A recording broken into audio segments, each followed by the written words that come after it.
Right. Good morning, afternoon, everyone, wherever you are. So we're going to have a look at the First World War this week. We've already done why did it start. We're going to look today at what happened in 1914. Now, spoiler alert, you will need a pen and paper. Please pause the movie if necessary so you can get them. You've got pen and paper? Wonderful. Let's go to the next slide. So, last time we looked at the causes of World War I and we looked at the main causes. And the way I'd like you to look at those main causes is basically like a stick of dynamite. For a while, Europe was very, very stable. People didn't think there was going to be war. But because of these things, militarism, alliances, imperialism, nationalism, it wouldn't take much. It would just take one little match, which was going to light this stick of dynamite and which was going to make Europe basically go boom. And this is what we're going to talk about today. So these are the key words that you'll need to know today, also for the test. Allied powers, central powered, Eastern Front, Western Front, and propaganda. So make sure by the end of today's class you know what these words mean. Now, I told you at the beginning of class you would need pens and paper. What I would like you to do is on your piece of paper, I would like you to write here, timeline 1914, event, notes, and then I would like you to write June, July, August, give a little bit more space for August, October, and December. Now, what I'm going to do during the movie is I'm going to tell you about important events in each of these months. As I am talking, I would like you to write down what the event or events were, and also take some notes which give a little bit more detail about what happened and why these events were important. At the end of class, we're going to do an exercise to check that you got these correct. And I'm going to be asking, or your teacher will be asking a few of you to send or show these to make sure you've actually been doing what you were meant to be doing. But the point is this is active listening so that you can actually kind of concentrate and make sure you know what happened in this very important year. So pause the movie if necessary. Write this down. You've done it. Fabulous. Let's go on. So the events of 1914. Why and how did Europeans march happily to be slaughtered in a terrible war? That's what we're going to be answering. And most importantly, what made Europe go boom? What was the little match which lit that stick of TNT? So this was basically the Austro-Hungarian Empire and the Balkans. We talked about this a little bit in the causes. Now, what had happened in 1908, the Austro-Hungarian Empire had conquered this area here called Bosnia. Important city here, Sarajevo, bear that in mind. Now, this part of the world here was, according to people who lived here in Serbia, part of the same country. And there were many nationalists in Serbia and also in Bosnia who wanted one Slavic nation. Now think back a little bit to last year. The Slavs are a type of people or people who believe themselves to be a type of people who live in Southeastern Europe and most importantly in Russia.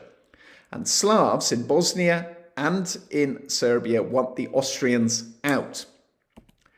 Now, we're going to introduce you to a very important person here, the most important but probably least known person in history, Gavrilo Princip. He was a Bosnian Serb, so he lived in Bosnia, but he considered himself ethnically Serbian. He was a member of the Black Hand terrorist organization. This was a group of people who wanted to get the Austrians out of Bosnia and to create one Slavic nation in this part of the world. Now, Princeps, the most important thing he ever did in his life was to assassinate the heir to the Austrian throne and his wife, Franz Ferdinand, in Sarajevo on the 28th of June, 1914. Now, if you're writing on your sheet, as you should be, this is June, this is our first big event. And this event is huge because this is the little match which is going to make Europe go boom. How does it do that? Well, this cartoon here gives you some idea. Austria, after this assassination, demanded that its Serbia soldiers could enter Serbia and investigate the murder. Serbia says, Nope, absolutely not. Austria says, fine, we're going to invade. Russia tells Austria it will defend Serbia. Germany tells Austria it will support them if they invade Serbia. So as you can see here, this tiny little event here in Serbia leads to one thing, leads to another thing, leads to another thing. In July 1914, Austria-Hungary declares war on Serbia. Russia mobilizes its army to help Serbia. Now, mobilizes, this is an English word which means to get your army together. You have to get all of your soldiers into one place and you have to point them in the correct direction. August 1914. Germany declares war on Russia because Russia has declared war on Austria-Hungary because it's protecting Serbia. Because Russia is an ally with France, Germany, just for good measure, declares war on France the next day. And then on August the 4th, it invades Belgium. This leads to Britain declaring war on Germany on August the 4th. If you need to pause the movie here in order to write your notes, do so. But as you can see, lots of things happened really, really quickly. But why did Europeans march happily to war? When war was called, people were generally very happy about what had happened. So why was this? Well, propaganda was a really important thing. People had believed this nationalist propaganda that our country is the best and the other side are either weak or they're evil or they're both weak and evil.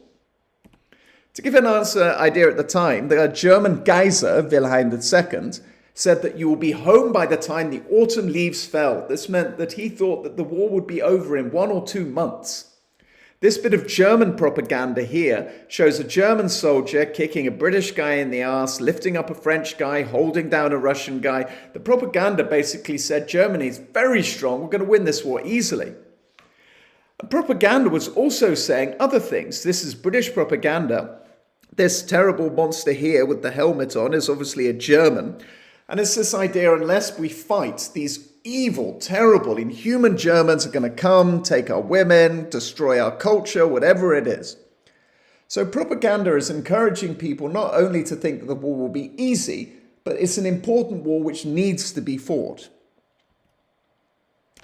Now, coming on to another thing, you might be thinking, or the cleverer ones around you, here's Germany, and on either side, you've got Russia and France. How are Germany going to fight a war on two sides?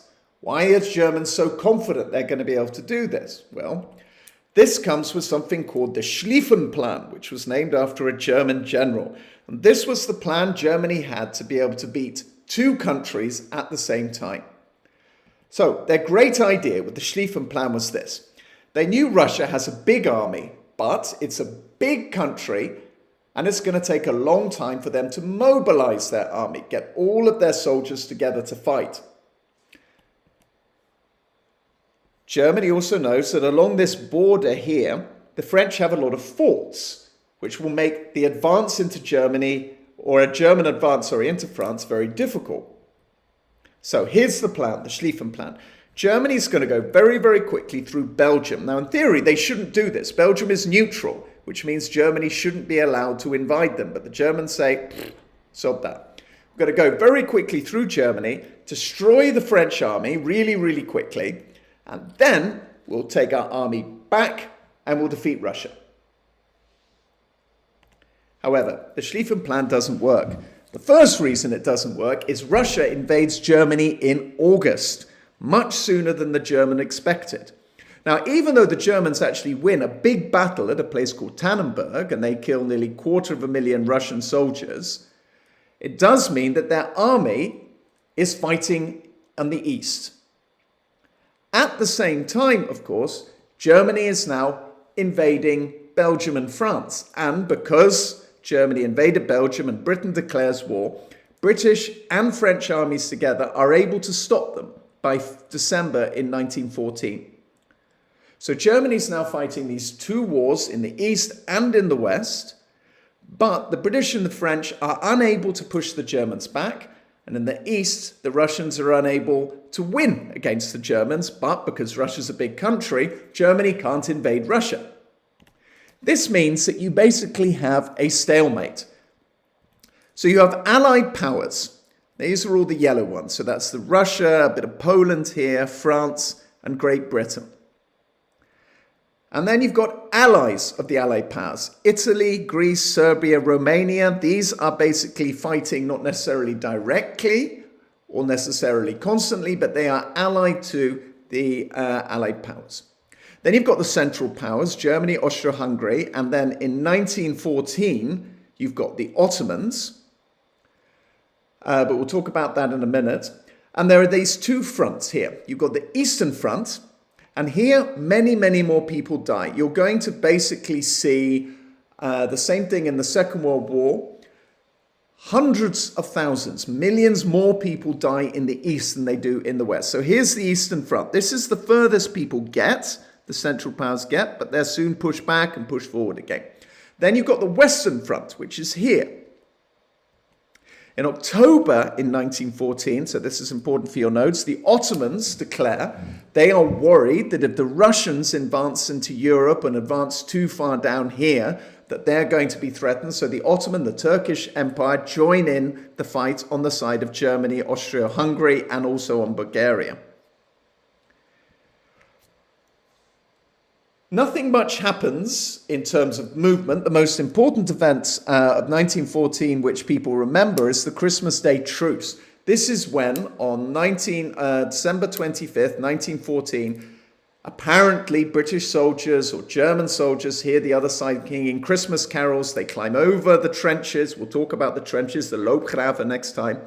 And they exchange presents with each other. Apparently there was even a football match played.